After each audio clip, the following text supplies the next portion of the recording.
Saya mau cerita tentang rumah sakit Indonesia di Gaza. Ceritanya seperti apa sih? Ketika itu saya masih menjabat sebagai Menteri Kesehatan Republik Indonesia. Tentu saja bersahabat dengan Menteri-Menteri Kesehatan yang lain, bukan? Nah, saya juga bersahabat dengan Menteri Kesehatan Palestina. Waktu itu Palestina sedang dikuasai Hamas. Jadi Palestina itu kadang-kadang dikuasai grup Hamas, kadang-kadang dikuasai grup Fatah gitu. Kalau sekarang presidennya dari Fatah, pada suatu saat presidennya dari Hamas begitu. Nah, pada waktu saya menjadi Menteri Kesehatan, yang berkuasa di Palestina itu Hamas. Nah, Menteri Kesehatan Palestina itu berbisik pada saya, Bu, kalau saya kasih tanah di Gaza, itu bisa nggak Anda bikin rumah sakit? Aduh, terima kasih banget, bener tanah di Gaza, bener. Iya, untuk Anda, untuk Indonesia gitu.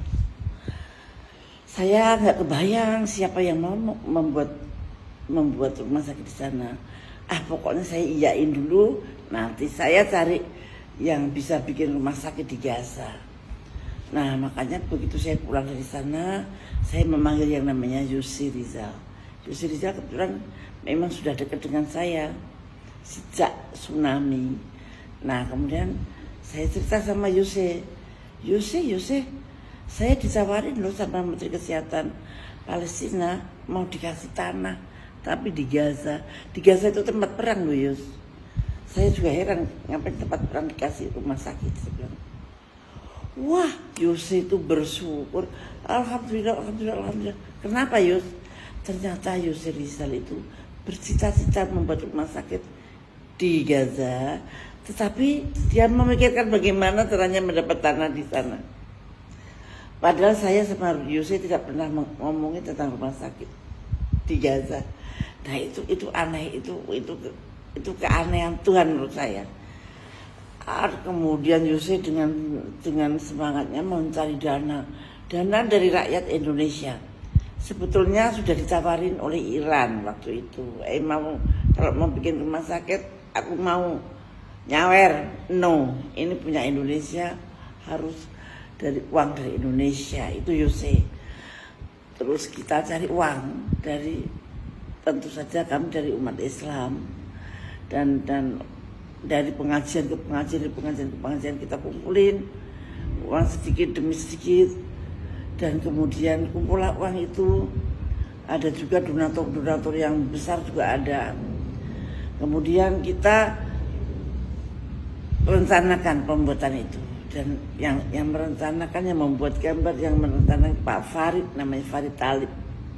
Sampai sekarang dialah yang ngurus rumah sakit itu sampai sekarang. Nah, Pak Farid itu kemudian jadilah gambar itu. Gambarnya kok indah banget, gede banget, tapi ya bisa gitu ya. Nah, ketika membangun, maka Yusuf bingung bagaimana kita cari tukangnya. Tukang batu mana yang mau saya dibayar berapa saja di tempat perang begitu kan, pada nggak mau. Padahal mau nggak mau membangun rumah sakit itu perlu tukang batu. Akhirnya ketemulah sama pesantren Pospen Al-Fatah yang mimpin waktu itu Pak Yaksaullah. Nah, dengan beliau itu Yusuf mengetengahkan, saya butuh tenaga untuk bangun, Pak, tapi saya nggak punya duit. Artinya yang sudah siap tidak dibayar. Tukang batu di tempat perang yang tidak dibayar, siapa yang mau coba? Ternyata mujahid itu banyak yang berani jihad fisabilillah, ternyata banyak banget. Pada daftar, ada guru, ada dosen, ada sarjana semua pada daftar. Nah, mereka bukan tukang batu, maka mereka dilatih jadi tukang batu dulu di sini, baru diberangkatkan ke sana. Jadi rumah sakit Indonesia di Gaza itu yang membuat bukan tukang batu biasa loh, yang membuat bapak-bapak yang ikhlas, bapak-bapak yang memang ingin beribadah pada Allah. Kalau di sana baru jadi tukang batu terus ketembak, pokoknya sahid begitu. Jadi mereka sangat semangat, dan alhamdulillah rumah sakit itu sudah jadi 2 tingkat, dan ketika akan dibuat 3 tingkat terjadilah perang Hamas dengan Israel ini. Jadi itu suatu keajaiban Tuhan, antara yang menerima tanah, kemudian yang berkehendak pengen bikin rumah sakit, dan kemudian tenaga kerjanya itu sama masing-masing tidak ada hubungan tadinya. Jadi yang menghubungkan Tuhan. Maka Tuhan kalau berkehendak apapun bisa terjadi. Ini seperti puzzle yang disatukan. Oh iya, waktu itu kita mikir dokternya siapa. Sementara dokter dari Indonesia kita kirim ke sana, Tetapi kan harus ada dokter Palestina yang ahli ini ahli itu.